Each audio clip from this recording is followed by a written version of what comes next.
పురుషుడా, నీ వివాహమైనప్పుడు నీ భార్యతో ప్రమాణం చేశావు. ఏమని ప్రమాణం చేశావు?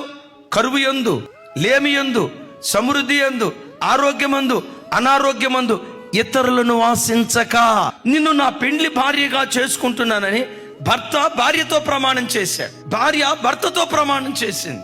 భార్యతో నువ్వు చేసిన ప్రమాణాన్ని ప్రాణం పోయే ఆఖరి క్షణం వరకు నువ్వు కాపాడుకోవాలి.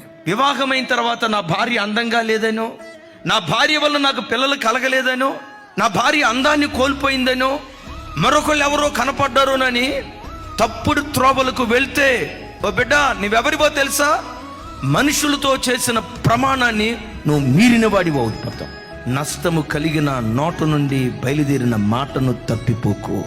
నష్టము కలిగిన ఆ మాట తప్పిపోకుండా ఆ నిబంధన మీద నువ్వు నిలిస్తే అది నీ జీవానికి, నీ ఆశీర్వాదానికి కారణంగా దేవుడు మార్చునుగాక.